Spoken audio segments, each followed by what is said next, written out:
بسم الله الرحمن الرحيم يا أيها الذين آمنوا كتب عليكم الصيام كما كتب على الذين من قبلكم لعلكم تتقون أياما معدودات فمن كان منكم مريضا أو على سفر فعدة من أيام أخر وعلى الذين يطيقونه فدية طعام مسكين فمن تطوع خيرا فهو خير له وأن تصوموا فهو خير لكم إن كنتم تعلمون شهر رمضان الذي أنزل فيه القرآن هدى للناس وبينات من الهدى والفرقان صدق الله العظيم. Ce sont ces versets de la sourate de la vache qui instaure le jeûne du ramadan dans l'islam. Je ne vais pas revenir sur les truismes du ramadan que vous connaissez tous, c'est un des piliers de l'islam qu'il faut jeûner du crépuscule au crépuscule. Je voudrais revenir sur l'herméneutique du premier verset de ce paragraphe que je viens de vous réciter et qui est l'origine du jeûne du ramadan.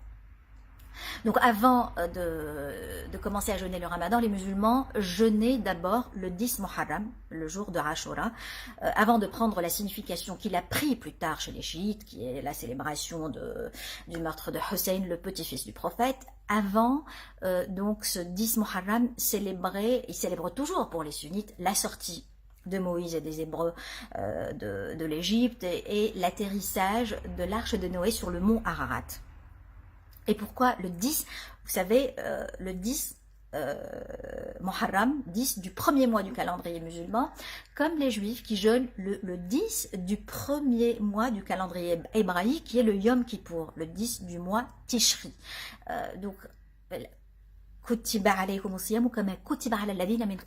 et là, le verset il fait allusion bien sûr aux juifs et aux musulmans, aux juifs et aux chrétiens. Le jeûne existe aussi en dehors des religions abrahamiques, il existe aussi, on le trouve dans l'Upanishad, on le trouve dans beaucoup de religions de la Mésopotamie et de l'Égypte et même dans les spiritualités orientales.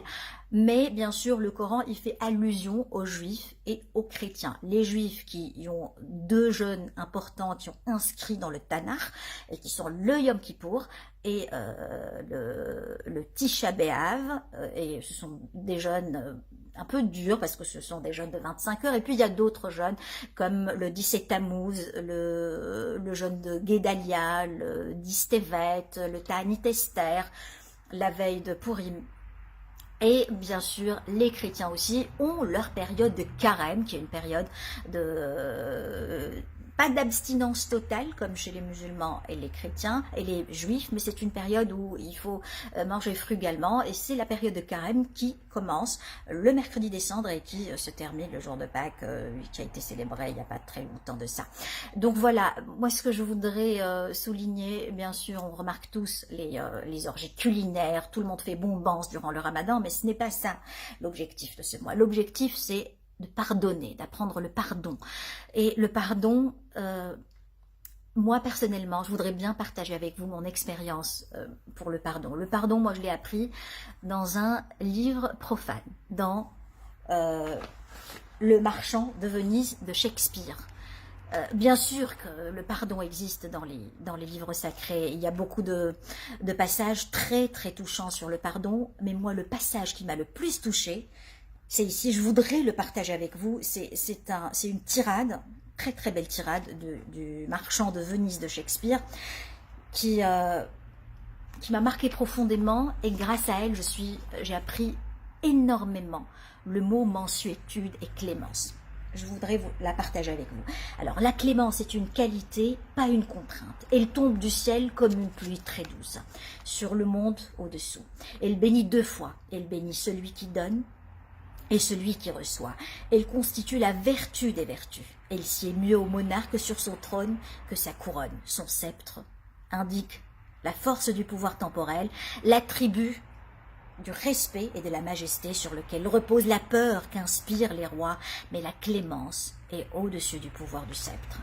Elle siège à l'intérieur du cœur des rois. Elle est un attribut de Dieu lui-même. Et le pouvoir sur terre est comme celui de Dieu. Quand la clémence tempère la justice, bien que tu réclames la justice, pense à cela. Quand la justice suit son cours, pas un d'entre nous ne connaît le salut. On prie pour la clémence et cette même prière nous apprend à faire tous preuve de clémence. Quand j'ai découvert cette belle tirade du Marchand de Venise, je peux vous dire que je suis devenue même extrêmement laxiste et permissive. Je pardonne, j'oublie tout. Mechila à tout, le grand pardon. Et je vous invite à lire donc Le Marchand de Venise de Shakespeare pendant le mois du Ramadan, donc durant les longues journées de jeûne. Voilà, peut-être je voudrais aussi partager avec vous plus tard d'autres lectures intéressantes pendant le mois sacré. Très bon Ramadan à tous et mes meilleurs vœux à tout le monde.